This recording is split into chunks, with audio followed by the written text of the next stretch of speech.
Welcome to Your Next Mission podcast with the 12th Sergeant Major of the Army and co-founder of the American Freedom Foundation, Jack L. Tilley.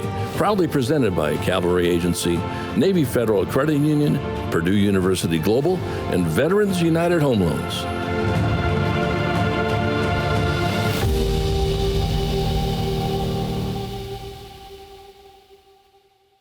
Hello out there, warriors, past and present, and your families, and thank you for your service to our great country. Welcome to Season 3 of Your Next Mission video podcast, a program initiative of the American Freedom Foundation. I'm Jack L. Tilley, 12th Sergeant Major of the Army, and your host. Now, before we get started, I personally want to thank our presenting sponsors, Cavalry Agency, Navy Federal Credit Union, Purdue University Global, and Veterans United Home Loans for making Your Next Mission happen. They love our veterans and family. I'm going to say it every week. We love them too. We have an incredible show for you today. We'll be talking with some great friends as we celebrate Black History Month. And I'm so excited to introduce General Kip Ward, U.S. Army retired. General Ward was the former commanding general for United States Africa Command. And also with us is Command Sergeant Major Tonya Oxendine, U.S. Army retired. Tonya was the former Battalion Command Sergeant Major with the 82nd Airborne Division, currently a passionate advocate for wellness and leadership. Welcome to the show. Thank you, Sergeant Major. Sergeant Major, thank you. It's great to be here with you and the Sergeant Major as well. But SMA is wonderful to see you again, too. Thanks for letting me be a part of this great production, sir. Hooah! Yes, hooah, airborne. I'm pumped up. Hey, we have a lot to talk about today, but before we do that, can each one of you tell the audience a little bit about yourself? And sir, we'll start with you. Well, thanks, SMA. Again, as I said, happy to be here with you. I'm a soldier, first and foremost. I wore the cloth of our nation for over 40 years. An infantryman, serving at every level, and I enjoyed it. I loved it. I'm thankful that my family was with me that entire time, other than my combat and hazardous duty tours. My trophy bride, my wife, we've been married almost 52 years, and she's been a staunch supporter of families and advocate for children and over the entire time. And I'm just so fortunate to have had her as a partner by my side for that entire time. Well, love being a soldier, still stay connected to my soldiers. And those command tours, be they jumping out of a plane or riding in a mechanized formation or serving on staff, wherever they may have been, I've just enjoyed it and been proud to serve. There you go. So we have two things. One is that I always tell everybody that, I had 36 years, and anybody less than that, I always say you're a quitter, but you had 40, so I can't say that. And the second thing is you've been married 52 years. I'll be married 52 years here in about a week. So congratulations. I'm trying to catch up. I don't think I ever will, but I'm trying to catch up. Sergeant Major, would you tell the audience about yourself? Yes, sir. Again, thank you for having me here. It is such a pleasure. First, Sergeant Major, let me say this. I'm so doggone retired. I am retired. I live a wonderful life here. I get to live in sunny Tampa, Florida. I have two adult sons. My oldest is 35, and we call him Nuke, and my youngest is 30, and we call him Bam. I have a 12-year-old granddaughter and a slew of nieces and nephews. Just recently here, a little over a year ago, my brother moved in with me, and he adores his 9-year-old little niece. And I know some of y'all in the audience are like 35, 30, and 9. Yep, I got a 9-year-old little girl. And another shock is she has blonde hair and these golden colored eyes, and we call her Cookie. Now, Cookie is my little Labradoodle doggy. Yes.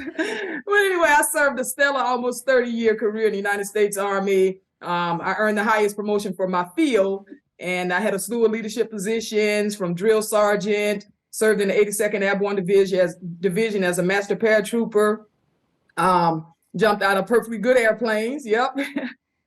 Deployed to both Iraq and Afghanistan, and served again with the highest title of Command Sergeant Major, leading over 1,500 soldiers.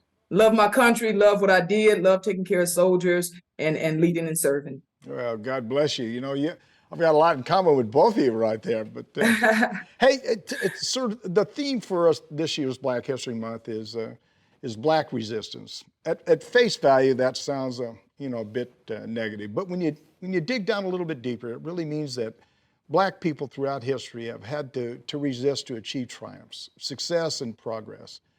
That's especially true when it comes to ending slavery, increasing political representation, and desegregation of schools, and the passage of the Civil Rights Act of 1964.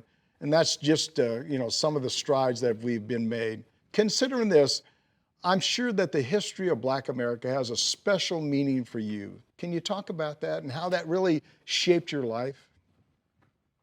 Well, I will, Sergeant Major, or SMA.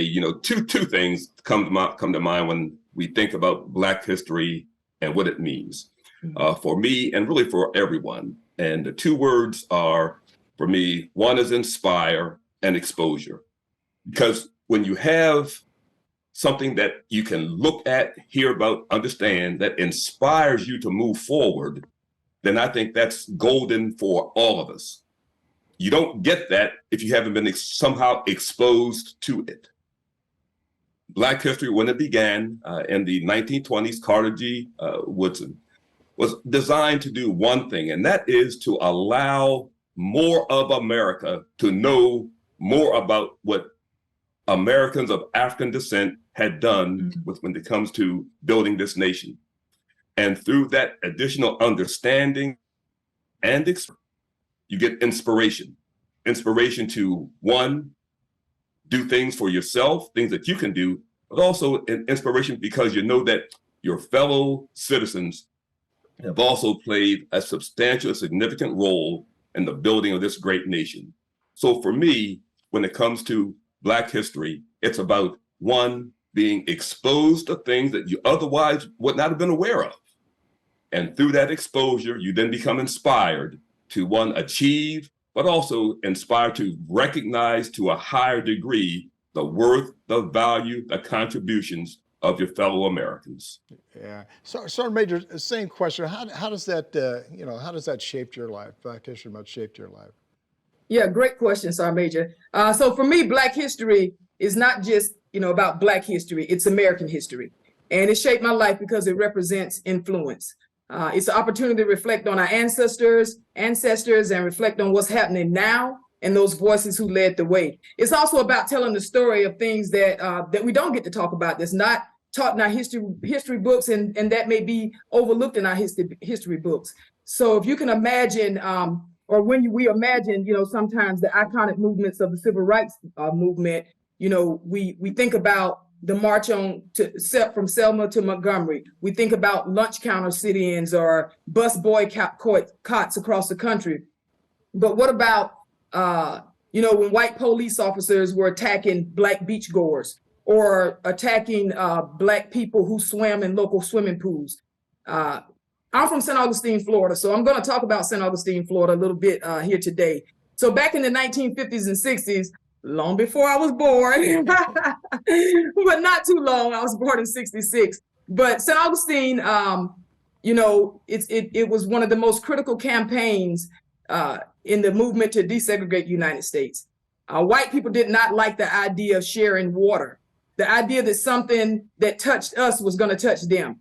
And separate beaches and pools were established for Black people, but they were often, small and polluted, and it was unequal access. And so that's how the wade-ins, W-A-D-I-N-S, wade-ins were born. And wade-ins were really a spinoff from nonviolent lunch counter sit-ins. So the movement in St. Augustine started when this local dentist named Robert Halen reached out to Dr. Martin Luther King, and a series of demonstrations began at that point. Jackie Robinson was also part of that, part of those rallies in St. Augustine.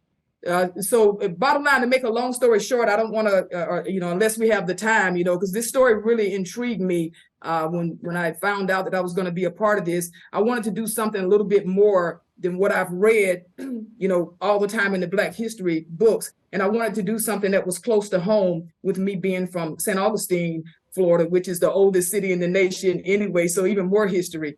But in 1964, some white protesters who was part of the movement, they checked into Monson Motor Lodge, and it was owned by James Brock. He was a white man.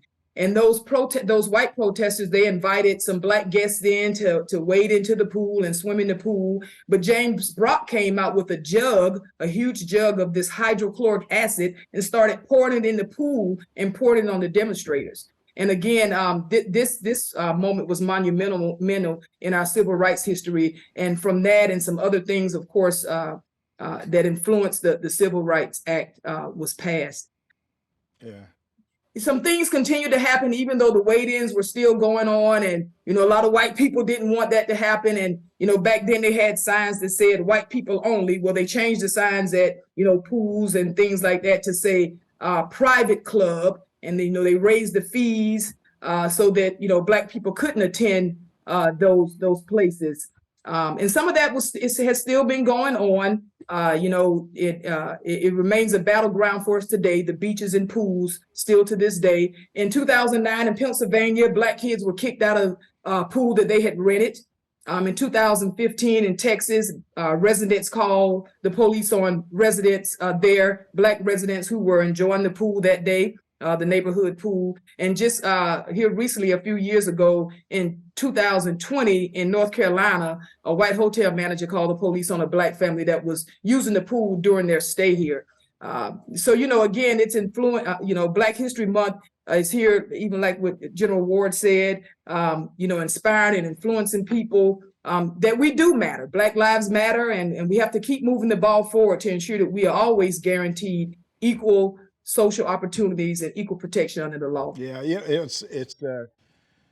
it's ironic for me because when I grew up, there was of course there was minorities. I lived on the West Coast. There was minorities that lived around me, but I didn't look at them like anybody else. I mean, they're just different, not different, but we was both little kids. We both played together, and right. And sometimes it bothers me that.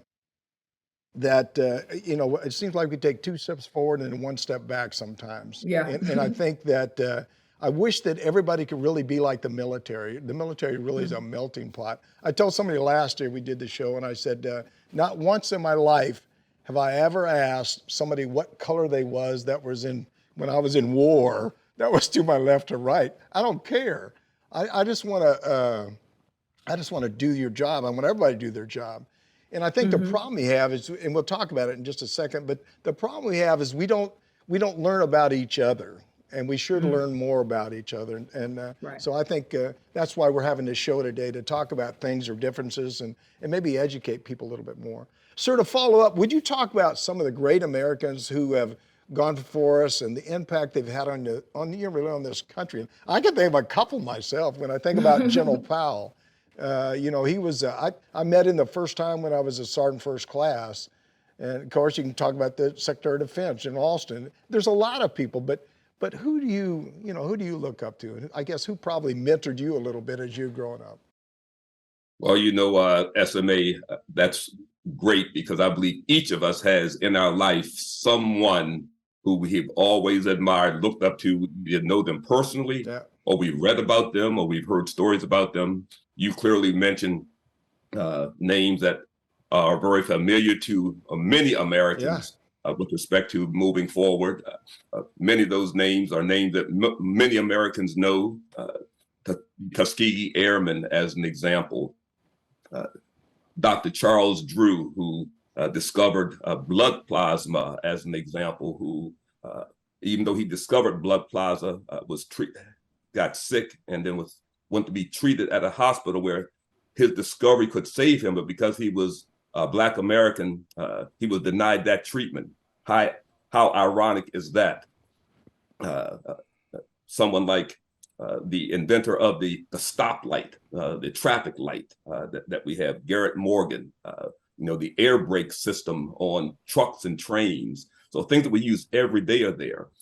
You come closer to home and personally, someone like Charles Young, now Brigadier General Charles Young, but then Colonel Charles Young, who West Point graduate, ostracized for his entire time at West Point, World War I, denied service in World War I because the War Department at the time knew that, well, if he goes to Europe in World War I, then he'll be put in charge of white troops. So therefore, he won't go to Europe and being discharged from the service, from the Army, because he was said, well, you're not physically fit for duty. So to prove that was not a accurate statement, he gets on a horse in Wilberforce, Ohio, and rides a horse 498 miles from Wilberforce, Ohio to Washington, D.C. Wow. I'm not a horseman. I've ridden a horse, and to be on that horse for 400, almost 500 miles, you got to be pretty stout in your ability to do things. You being a cab guy, I know you know about getting on some horses too. There, absolutely.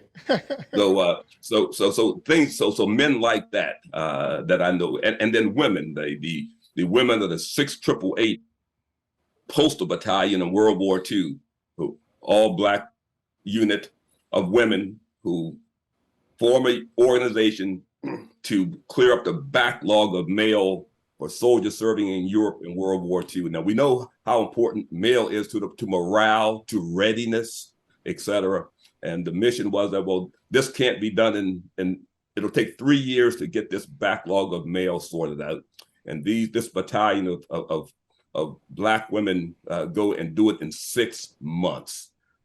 You don't hear a lot about them today, although it's been a bit more recognized because these things are because of Black history, they've been exposed to it.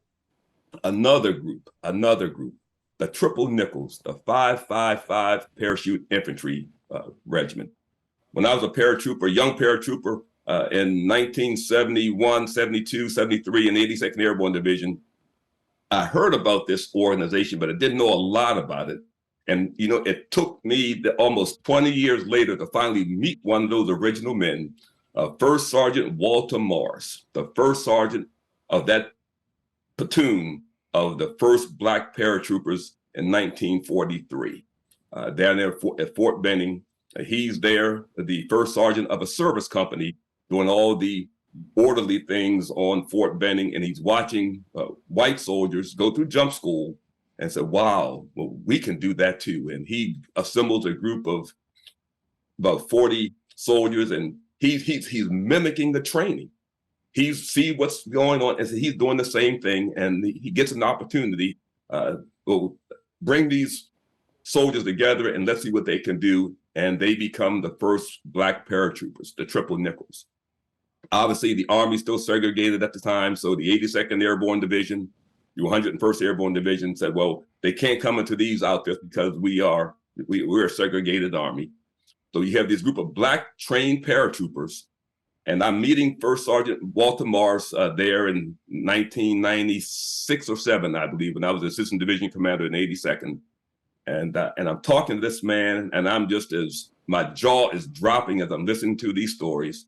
And so, I say, well, First Sergeant, what did you do? I mean, what, you couldn't go serve in the 82nd?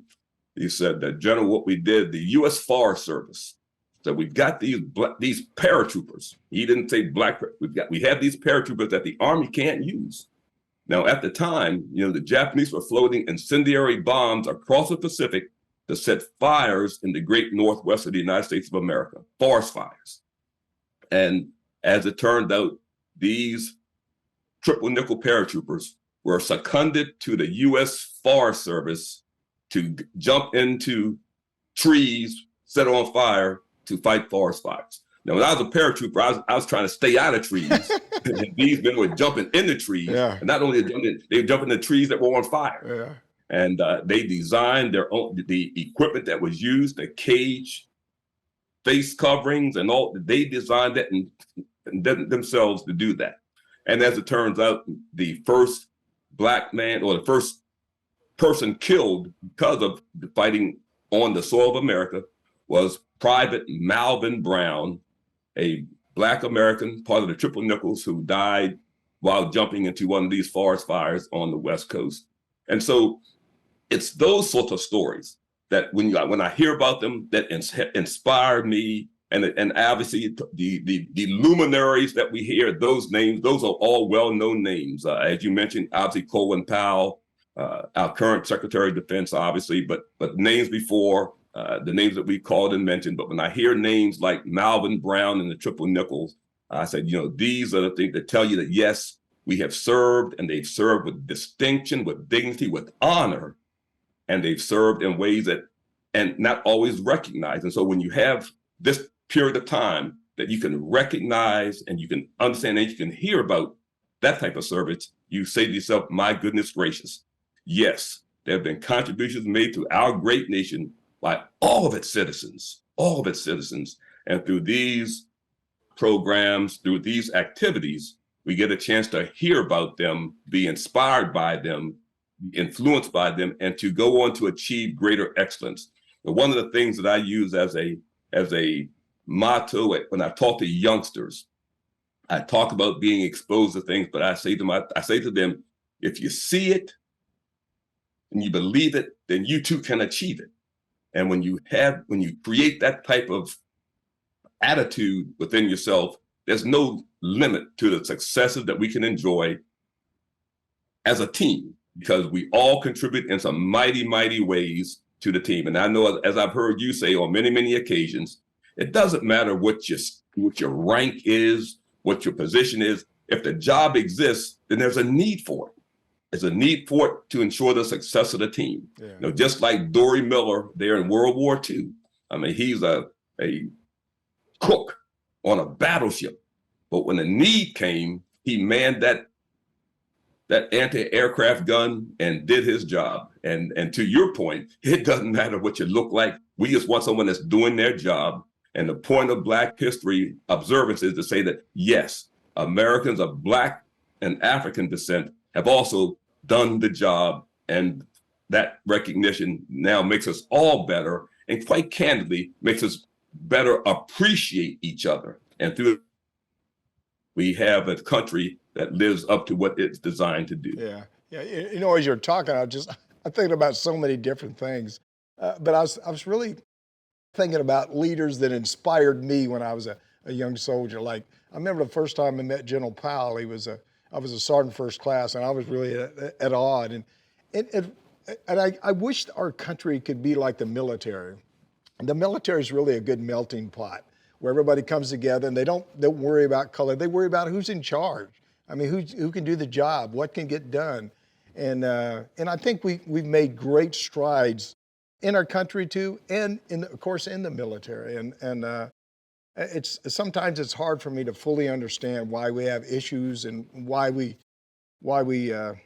don't fix these. We hadn't fixed these problems in a long time. Some of the problems I think we've fixed, but we still have to go a long way to fix a lot more stuff, I guess. But it's just I don't know. It's sad sometimes that I don't care if we educate people about white history, about Black history, about Spanish history, about whatever. But we need to learn about each other, the likes and dislikes, and be respectful to each other. And I just like I said, I've known you for a long time, and you've always been very respectful, not to everybody, and that's, of course, that's why certainly I call you a friend, and that's really good. But we need more people like you out there, telling people, teaching people, communicating with people, and talking about the history.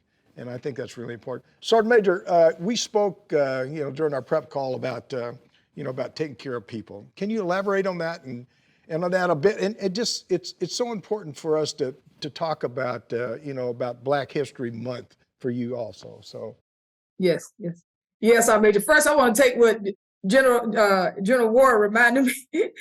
No shade, sir, but my grandmama, I'm telling you, because he said, my goodness gracious.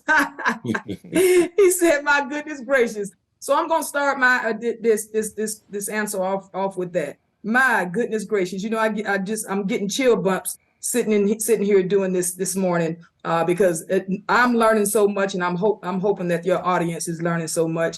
But my goodness gracious, it's important to me to take care of people because of people like, and I don't want to get emotional. I'm gonna go back to St. Augustine, Florida again. Oh man. Man. It's all right. We know you feel it, man. We know you feel it. Yeah, because I never knew this. And I feel a little ashamed, right? Because I did not know this. Where I lived in St. Augustine, Florida, was less than a block from where this man's business is now, his family's business. And it's the Chase Funeral Home. And I, live right down the street from Chase Funeral Home. But it's important to me to take care of people because of people like 23-year-old Leo C. Chase Jr. of St. Augustine, Florida. Again, that's my hometown. And Leo C. Chase was the first man from St. Johns County to be killed in the Vietnam War on November 15th, 1965. Private First Class Leo C. Chase Jr. is a Black American hero. He showed courage in the face of battle for our country and for our freedom. PFC Chase was only 5 days away from finishing his tour in Vietnam when he and his other troops were, airlifted to South Vietnam, where he lost his life. He was a rifleman with Charlie Company, 1st Battalion, 7th Cavalry. The battle in the I Train Valley. Now, some of y'all probably know that that's been dramatized in the book and in the film, We Were Soldiers. So Private First Class Chase, he and his battle buddies, they flew into the landing zone X-ray at I-Train near the Cambodian border, and the helicopter, the troops were immediately attacked by thousands of soldiers in the battle that lasted 4 days. They were outnumbered 10-1, all while taking enemy fire from snipers. And in the end, Chase and many of his battle buddies and his platoon members lost their lives, but not without accomplishing their objective, right? So the American lines, American lines were held because of the courage and sheer determination of 7th Cavalry. And I want to remember the life and legacy of Private Leo C. Chase. So taking care of people is my duty. Taking care of people is my obligation. And taking care of people is my responsibility. It's to lead them and inspire them and motivate them. And although I'm retired, I still serve my veterans and my fellow service members. I'm a part of the Wounded Warrior Project, where I'm currently a spokesperson and an outspoken advocate for mental health, for physical health, and for military sexual trauma. And I get to travel the world here now and share my story and experiences and other stories, and bring awareness to the services and programs that Wounded Warrior Project offers our Wounded Warriors. And I'm proud to say that on June 22nd, 2021, the doors of the Leo C. Chase Jr. Veterans Administration Clinic was opened in St. Augustine, Florida. That man fought and died for our country. So now all who enter will know his name and his story. So that's why taking care of people is critical, because we never know, and we don't want those sacrifices to be forgotten. Just like the sacrifices and the stories that General Warren just talked about. General Powell and our current Secretary of Defense, and the people in the medical field, and the Triple Nickel, and Private Melvin Brown. And so we don't want those people to be forgotten. That's why Black history is important. That's why it's important to take care of people. Yeah, as you talk a lot, I'm sure that both of you are mentors to a lot of people, and sit down and talk to people all the time about coaching and teaching and developing. So God bless you for what you both are doing, what you continue to do. I know, General Ward, you mentored me a whole bunch throughout my military career, so I certainly appreciate that. We're talking with General Kip Ward and Command Sergeant Major retired Tonya Oxendine about Black History Month. And you're watching Your Next Mission video podcast with me, Jack Tilley, 12th Sergeant Major of the Army. And don't forget, if you're enjoying this discussion, I know that you are, because I certainly am, please like us. Click on that subscribe button below. Sir Sergeant Major, during this segment, I want to talk with each of you about how we elevate people's understanding of different cultures and to be more aware of the issues that they face. How can we create a better appreciation for this awareness? Sir, we'll start with you. Go ahead, sir. Yeah, thanks, SMA. During one of my Pentagon tours, there was a chief of staff of the Army who would say something that struck me. And the Sergeant Major, I believe you would know exactly what I'm talking about here, because I believe you were there at the time. He would say the intellectual precedes the physical. And that was General Gordon Sullivan. Yeah. And when he first said it, it was hard. I didn't quite get the meaning, but the point that he was making, you have to think about things in a certain way for that thought process then begin to influence your behavior, your actions, your attitudes, etc. And that notion of intellectual thought preceding the physical actions and changes just resonated with me. And when you look at learning in general, reading, understanding, those are it's caused you to think about things in a different way. And to your point, SMA, just as it's when we were in our combat formations in our units, it's about getting the job done, but it's also about how you know your buddy. Yeah. How you know your battle buddy. What is it you know about it? It's kind of what's going on today in a sense. Building relationships. Because when you build relationships and you understand people, you understand one another, it causes you to change in so many different ways. I appreciate your comment about me mentoring you. You mentored me because I've learned from you. I've learned from so many folks. I've learned from, in my formations, I've learned from those who I've worked for. I've learned from those who work for me. I can recall as a young lieutenant, I'm in a field exercise and we're out on a bivouac, and my platoon sergeant, there's some folks you never forget. Yeah. You never forget your platoon sergeant, especially your first platoon sergeant. And my platoon sergeant, we're in this, and in those days, we're still digging foxholes, SMA and Sergeant Major. We were digging foxholes. They weren't fighting positions. They weren't DPU fighting, but they were just foxholes. Right. So we were digging this foxhole and out on this field exercise, and it's over. And we were, in those days, the defensive perimeter, landline, your wire being strung, your 312, you cranking it up. So I mean, Oxendine, you don't know anything about this stuff, we plug with them. But and the company commander calls me and says, Lieutenant Ward, the field problem is over, and the first sergeant will be getting back to you on how we're going to redeploy back to garrison that a little while. So I hang up the field phone and take off wasn't a Kevlar SMA, it was a steel pot. And that steel pot, we did everything in. I mean, we drank out of it, we cooked in it. If needed be, we would use it for other purposes, but that steel pot, so I took off my steel pot, put it on the parapet of the foxhole, I think I was still carrying an M1 in those days. It might not have been an M14. I think it might have even been an M1, but it might have been an M14, but I put my rifle on the parapet of the foxhole, and Platoon Sergeant Gordy said, "What you doing, Lieutenant?" I said, I don't know what I said exactly, but something to the tune of, I'm chilling, Platoon Sergeant. I said, "No, sir. As long as we occupy this foxhole, we're gonna keep on working to improve it." And I said, well, the field problem is over. We're ready to go back in. But he was teaching me not just about the physical part of that. He was teaching me about as long as you occupy a position, and the foxhole was the symbolic position that we were in. But you always work to make that position better every day, to improve that foxhole. And I kind of took that through my entire career. And my foxhole was sometimes out on the Yamas of Korea, or the sand dunes, or the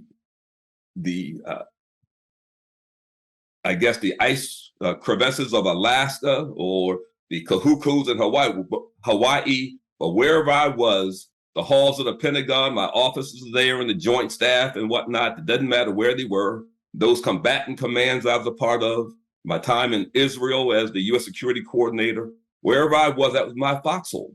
And as long as I was in it, I'm working to improve it. But in each position, there was one common element. How do I better understand what type of relationships am I building with my teammates? So that through those relationships, I understand them better, understand each other better, and we can get the job done more effectively because we know each other, we trust each other, we depend upon each other, and we get the mission done. So in all of this, it's about relationships. It's about how you build relationships and you get to know your teammate. And so that piece of it, for me, is the critical, essential thing.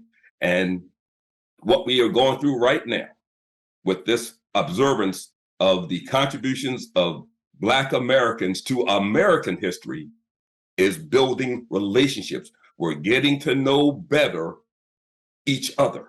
And through that, we become better teammates. And through becoming better teammates, we trust each other, and that trust leads to greater success and mission accomplishment. Yeah, I don't know how you could be a leader of any formation in the military and not know your people. And it breaks down to, if I'm going to lead you or I'm going to take you to war, I mean, I want to know what your capabilities are, what you can do, what you can't do, what I need to depend on you for. I mean, so as a leader, when I was just talking, I think, geez, how can I? It doesn't matter. Again, it doesn't matter what color you are. I just want to know what you're capable of. Like, what makes you tick? How do I motivate you? How do I get the best out of you? Because I always looked at soldiers and that I ever worked with in the military is I want to make sure I move you to another level. How do I prepare you to be a first sergeant or commander? And you said it a minute ago, coaching and teaching wasn't just for non-commissioned officers, it was for officers too. And how do I develop them to be the best that they can be? Sergeant Major, do you want to add anything to what General Ward said? I think we're saying the same common theme here with, particularly, just taking care of people and getting to know them better. I have with Wounded Warrior Project, being a spokesperson, we have some training coming up, and I love hands-on. So I have some hands-on getting to know each other, getting to know our team. I'll be in charge of some leadership training for this particular training. And I cannot wait to present that to them, taking everything I learned from the military and doing this hands-on training with them. So as we're talking now, so we can get to know our team, because not just our small teams, but even our United States of America teams, all of us, we don't know each other and don't really realize, I don't think, that we have more in common than not. Yeah. Mm-hmm. I had a sergeant, when I went up to be the sergeant major of the Army, I had an admin sergeant named Sergeant Snipes. I don't know if you ever met her before. But she worked in the Secretary of Defense's office or one of them up in the Pentagon. But when I got selected to move up to the Pentagon, she was filling out some kind of form, and she said, Sergeant Major, can I ask you a question? I said, what's that? She says, on this form, it says white, black, or other. Why can't it just say American? And I thought to myself, I don't know. That's what I told her. I said, geez, I don't know. Maybe it should just say, maybe that's the direction that we should go in life. It just say American and just leave it at that. And I think maybe that helps some people anyway. So, Sergeant Major, we're gonna take a quick break, so don't go anywhere. We have a lot more to talk about, so don't you go anywhere. We'll be right back. You're watching Your Next Mission Video Podcast. You're watching Your Next Mission, proudly presented by the Cavalry Agency. They help brands dominate no matter their size. Ideas, strategy, action. This is Cavalry. Learn more at cavalry.com. Navy Federal Credit Union, the most trusted credit union owned by members of the military community, serving all branches of the armed forces and their families. Their members are the mission. Learn more at NavyFederal.org.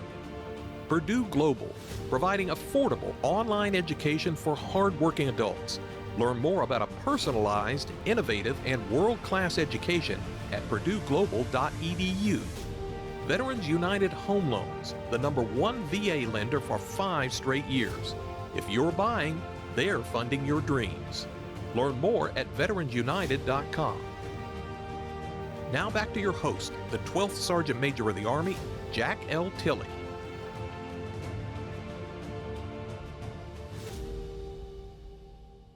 Welcome back. We're blessed to be here today with General Retired Kip Ward and Command Sergeant Major Retired Tonya Oxendine, and as we celebrate Black History Month. And I want all of our viewers to reach out to directly. Tell us about your transition. Tell us what topics you like as a cover. I always tell people it's not my show, it's our show. So tell us what you want us to talk about. You can call or text me at 844-424-1134, and I'll actually reach back out to you. Or send an email at SMA Tilley at yournextmission.org. Sir, Sergeant Major, this is sad to me, but we're heading into our final segment with you both, and I hope you've enjoyed it just as much as I have. I'd like to focus this last segment on your feeling about racial equality, especially in the outpouring of support for diversity and inclusion. Sir, we talked a lot, we talked about some of the changes that have happened throughout history. What changes would you like to see in the future? I mean, I know there's been a lot of changes that occurred, but is there something that we missed? Is there some other changes that you wish that we'd fix here? Well, SMA, thanks for that. And I guess one of the things that I think about is we can't look at what we want to change in the future until we certainly understand what's going on before us as well. And the point that you made. And so for me, I always reflect on, okay, what has happened? What has gone on? And because to be sure, we aren't where we were 100 years ago, but to be sure, as you pointed out, there's still room to grow. There's still, because it goes back to my point before about improving the foxhole. We can always make things better. If we get to a point where we think we've done it all, that's when we better watch out because it's about to fall. So as I look at where we have been, that kind of drives my thought on where we go forward. I mentioned the triple nickels. Obviously, we had the Truman executive order that desegregated the forces. That's a big deal. We have the various acts, legislative acts that took place in 1964 with the Civil Rights Act, in 1965 with the Voting Rights Act. Those are all big deals. And they were big deals for me because of, I'm going to take a bit of Sergeant Major Tonya's lesson here, because I've got a personal story as well. My dad was a World War II veteran, Richard Ward, a combat engineer in the Second World War, guy out of the Army, Sergeant Richard Ward, drafted in 1942 or 43, I believe, right out of high school, and served in the segregated army in the Pacific for 2 years. He would talk to me about writing letters and never seeing them there in the Pacific. He was a combat engineer, built PSP runways for our planes, all those sorts of things. But when my dad separated from the Army in 1946, he was from Bedford, Virginia. And Bedford, Virginia, you may know that name, the home of the Ku Klux Klan, Nathan Bedford Forrest. And so when my dad goes back to Bedford, Virginia in 1946, he was told he can't be around there wearing that uniform. Now, my dad is a sergeant, and he goes back and goes home, separates, and there at home, he's told that he can't wear that uniform there in Bedford, Virginia. My grandmother, his mother said, you need to leave here. And he left there. And I'm glad he did, because he came to Maryland. That's where he met my mother. And so I'm here now. But the point I make, that world we don't live in today because of changes that we've seen over time. And I just highlighted a few of them, things that have happened either legislatively, sometimes through court decisions, sometimes through executive orders, but leaders making the difference for change. And so we saw some of that happen throughout the 50s, the 60s. And for me, as we move forward, those things that continue to, one, cause our nation to live up to its full ideals and principles for every citizen, those are things that still need to happen. And we do that based on how we've progressed to this point and building upon those actions and those activities. So one, let's understand where we were, let's understand what we have done, and now let's proactively take steps to improve upon those things to ensure that what we have secured is never lost. And in that regard, there are things that we do that, and the more we do that, and I go back to the notion of the intellectual precedes the physical, because when we do that, eventually attitudes do change. Eventually, it becomes very easy to look at each other first as a person and not as a Black American or a white American, but as an American, as we all get the job done. But something has to kind of, every now and then, you have to have a catalyst to make that happen. Because some things just don't happen by themselves. And so those things that I call catalysts, they can come in the form of legislation, they can come in the form of executive action, sometimes a court decision. And to be sure, there sometimes they happen because someone says, hey, this is just the right thing to do. Being a God-fearing American, this is just the right thing to do. And so if there's a myriad of things that fall into that particular arena, and we look at them and we move forward in ways that in the end causes all of us to be better and secures our standing in the world, our role as a country that's based on values with integrity, character, and has at its root looking out for our fellow human being, treating everyone as you would want to be treated, so it's such that we each can realize our full value and worth as a human being. And that way we all elevate. You know, I use this notion of team quite a bit in my discussions with youngsters and some not so youngsters. You talk about a team, and in all my positions, I would go into my formations and say, no, as your commander, you're not here to work for me. My role as a commander is to cause what you do to be elevated. I'm here to fight for you. I'm doing all I can do to make your job more successful, to make what you do more successful, to cause you to be a success. And if I'm doing that for each of you, I want to ensure or do my best to make sure that each of you are doing that for each other as well. Because when we're all working in support for one another, the entire team is lifted and the mission is guaranteed to be successful when that happens. That's what happens in squads. That's what happens in platoons. They're not working for themselves, they're working for their buddy. And so it doesn't matter if it's a military formation. I carried it to my private sector when I retired. How do we work to cause our teammate to be better? And if we're all working to make our teammate better, look at the power that generates in any formation. And it guarantees success of the mission and the organization. Hooah! I love that. Podcast over. No, as you was talking, I was thinking of so many things that I wanted to say. One is that, when I was a sergeant major, I wanted to put financial education into our educational system, and I want to put benefits and entitlements in there. And I went to Diomé one time down at when I was a division sergeant major, 1st Army Division, and I went to Diomé, and I didn't know what I didn't know.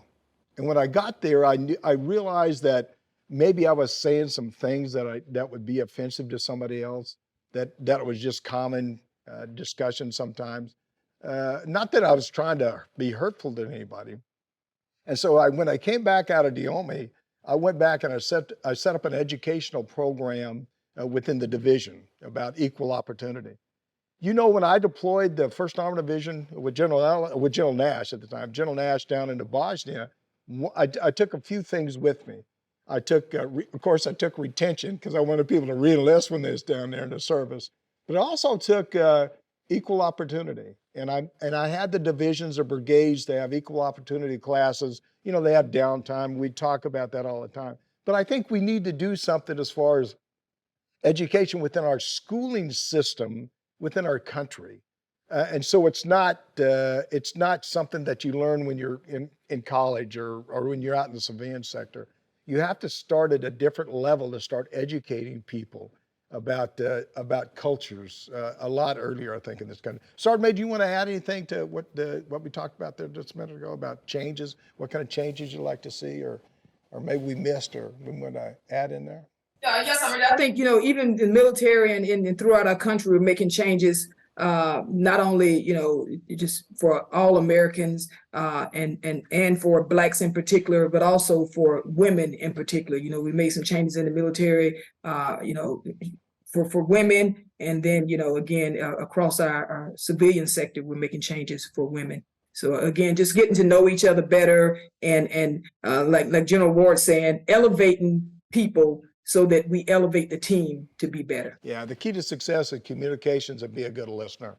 If you can communicate what the issues are and listen, don't be thinking about it, just listen to what somebody is saying. Sergeant Major, can you talk about your experience? You just mentioned about your experience as a Black woman leading soldiers, throughout your career. That's a great question. I'm not often asked that question because, and although I would, like to talk about it a lot because like now, this is for some a touchy subject. It's a sensitive subject and people don't want to talk about, black this or black that, or especially, black women or just women in particular, because we don't want to offend people. But I think, you just said communication is important. But as a black woman leading soldiers, it wasn't easy. I was looked at, my skin color. I was looked at because, of course, I'm a woman. And more often than not, I would be the only woman in a meeting or in training. And that's due to some of the positions and units that I was in. I was harassed, talked about, mistreated. And wasn't treated well. It was treated badly sometimes. However, although I was treated badly by some, there were some great people that did not treat me bad. So and some great leaders, peers and subordinates alike that did not do that. So I knew that I had to do my best. I needed to do my best. I needed to set the example and lead the way for all those who were watching, all those who were doubting me, and for all those who cared about me. So I needed to make sure that I was prepared, so that my soldiers were prepared to fight and win wars.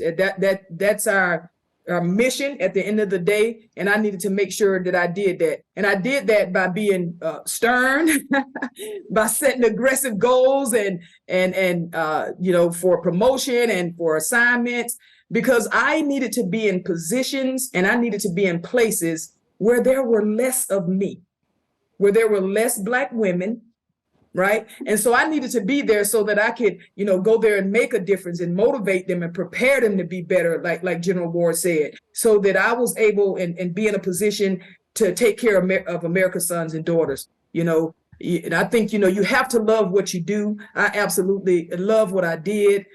You have to be driven, determined, and you have to stay the course, just like so many of our Black ancestors. They didn't give up, they didn't give in, and so many of them sacrificed, and some of them sacrificed unknowingly. And those people will live in immortality.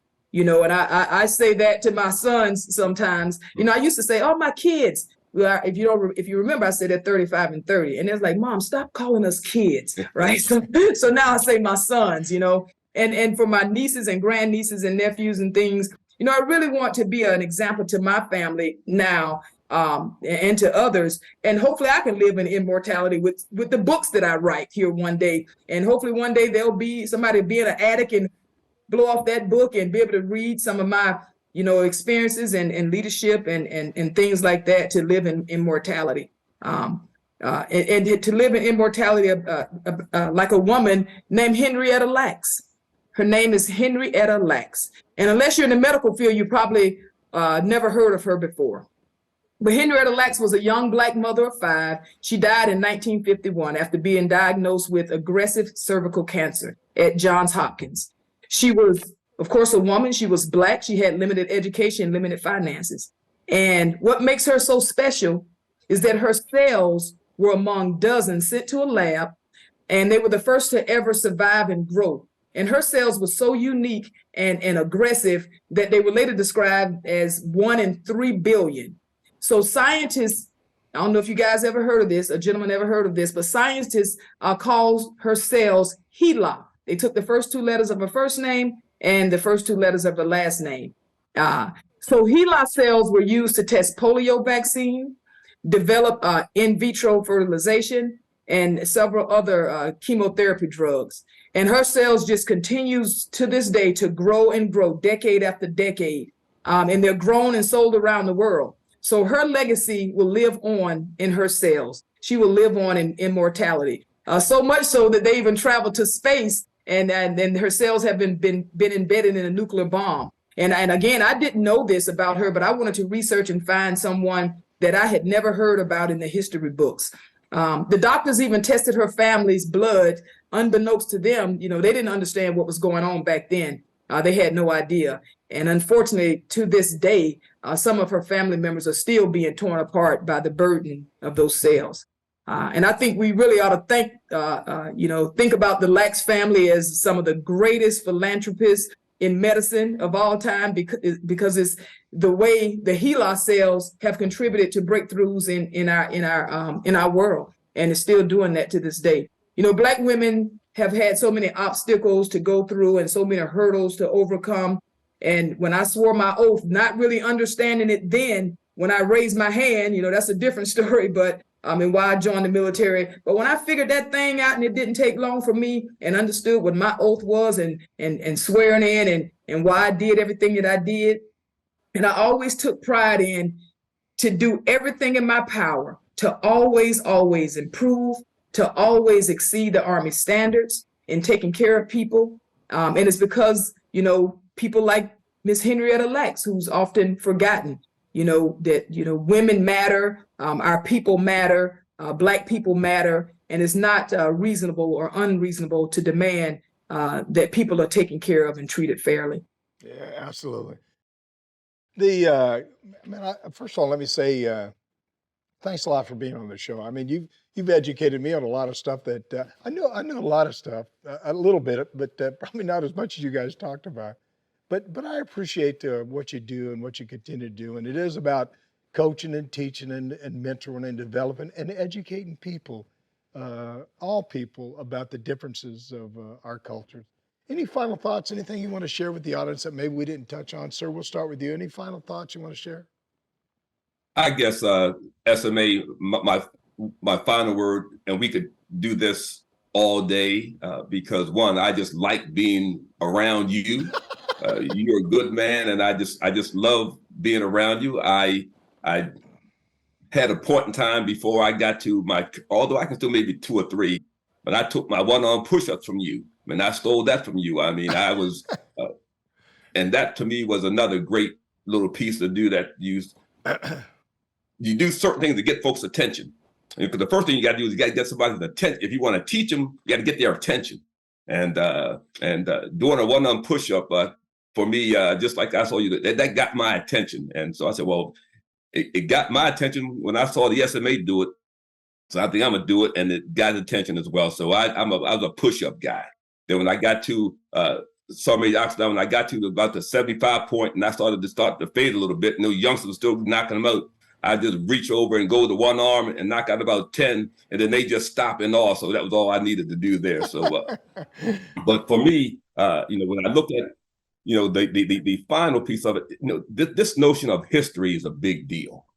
And the notion of, you don't know where you're going unless you can figure out where you came from. And so when we talk about Black history, Sergeant Major Tonya, and I kind of do that, one of the things that some of my tours around the world taught me, I'd go somewhere and say it would be General Kip. A lot of our partner nations, you get addressed by your first name.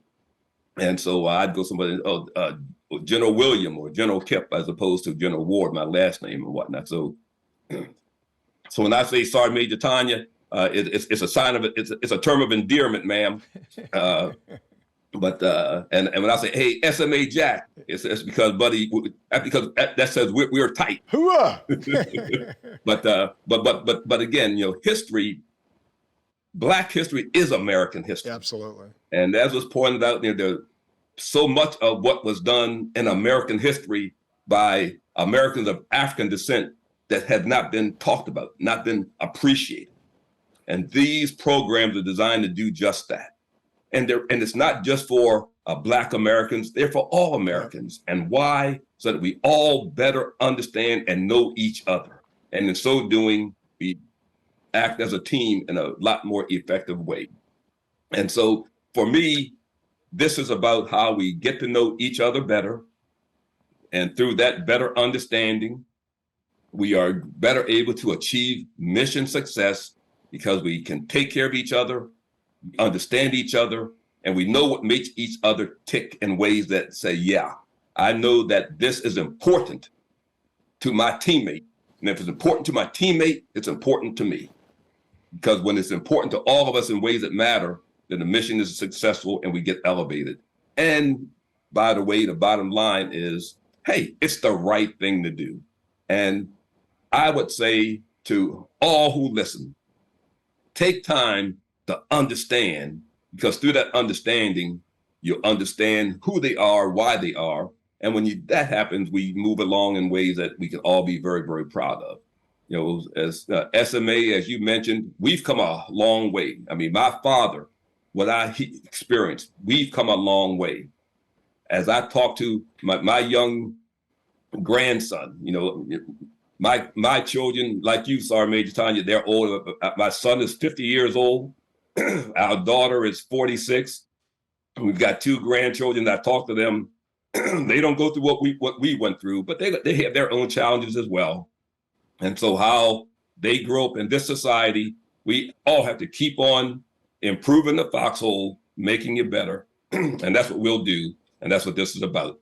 So as we understand our history in a more comprehensive way, know that how folks persisted over time, even in spite of treatment, but still continue to move forward because they saw themselves as doing what they did would eventually make a difference for those that would come behind them. That journey continues, and that's a journey that I'm happy to be on, and that's a journey that I'm very, very thankful, SMA, that you and your team recognize through programs such as this. So God bless you. I appreciate you, and I love you, and you can't do a gosh darn thing about it. All right. Hey, Sergeant Major, you got anything you want to say, Sergeant Major? You get me yes, all pumped up here for that. I know. Go ahead. You know, Sergeant Major Army, General Ward, gentlemen, thank you so much. I've learned so much. It made me, it allowed me the opportunity to do some research and learn some things that I didn't know. So without you, Sergeant Major Army Tilley, I wouldn't have probably done this. Maybe I would have, but I wouldn't have done it now. So I've been educated and, always a student, always willing to learn. So thank you for this today. And the gimmick, I'm taking that with me. Now, I did practice my one-arm push-up, and I've been practicing the one-arm push-up. I teach an online training course, so I had them do some one-arm burpees. They weren't to standard, but we're going to keep trying that thing. So that's going to be our gimmick. But I just want to add that Black people have been a part of this country. We have helped to build this country. We have fought in every war this country has been involved in. We've managed to build a life and culture from the depths of pain, even down to our unique selves, like from Miss Henrietta Lacks. So it's important for us to celebrate. And again, Black history is American history, and we cannot escape that. So it should be celebrated at all times. Black History Month is about celebrating Black culture and appreciating accomplishments of African-American people. And I'm especially excited about how this month impacts people. It's impacted me already. February coming up, Black History Month. It's the month where awareness seems to be at its highest for diversity, equity, and inclusion. And again, I'm just thankful and grateful to be here. And I also want to put a plug in. I was telling General Ward about this place, the National Memorial for Peace and Justice in Montgomery, Alabama. It's the National Memorial for Peace and Justice in Montgomery, Alabama. And it's the nation's first memorial dedicated to the legacy of enslaved Black people being terrorized by lynching. So if you have a chance to visit that place, please do so. I'm telling you, your eyes, just Black history all over that place there at the National Museum Memorial for Peace and Justice. So again, thank you, gentlemen. I appreciate it. And like General Ward said, I love you and ain't nothing you can do about it. Well, first of all, let me say thanks for coming on the show today. You guys did a fantastic job, and I appreciate all you do and all you continue to do. And I'm your side. I'm here 100%. We got to talk a lot more, and we got to educate people about cultures and differences. So God bless you. Thanks to General Retired Kip Ward and Command Sergeant Major Retired Tonya Oxendine for being with us today. I'm Jack Tilley, 12th Sergeant Major Army, and you're watching Your Next Mission video podcast. And thanks for watching today. This is an important subject for all of us. Please visit our website on yournextmission.org and leave me a review. I always say that I hope it's a good review, but if it's not, I guess I can take that. You can also visit our partner partners there who can provide you with so many services that will assist you in your transition from the military. Also, please visit our corporate partners and see all the jobs that are available. Please know we want to assist you any way we can. I always like to say that twice. Please know we want to assist you any way we can. Please follow me on all my personal social media channels, Facebook, Twitter, Instagram, YouTube, and LinkedIn. And if you've enjoyed this discussion with General Ward and Sergeant Major Oxendine, please click on that subscribe button below. Don't forget, we want to hear from you. Please leave me a message or send me a text at 844-424-1134 or send me an email at SMA Tilley at yournextmission.org. Thanks again to General Ward and Command Sergeant Major Oxendine for joining us today. It was great having you on the show. And at this part of the show, it's always my final thoughts. And I want to just tell you today, Black History Month is important for all of us. It's about our country. I always say it's about God, but it's about learning about people or different cultures that'll make you a better person, a better leader. It's important for all of us to learn those things. I'm going to tell you a little story here real quick. I think I was in Freiburg, Germany one time, and I walked into a dining facility and I seen a black female soldier that her hair was too long. And I said, hey, soldier, you got to, get a haircut, cut your hair off. She said, well, Sergeant Major, I'll take my hair out tomorrow or tonight, she said. And I said, what? And so at that point I said, please, would you sit down with me? Let's talk. And she explained to me about her hair and that she didn't wash her hair every day and she had braids in her hair and all this other stuff. Things I didn't know and I didn't fully understand.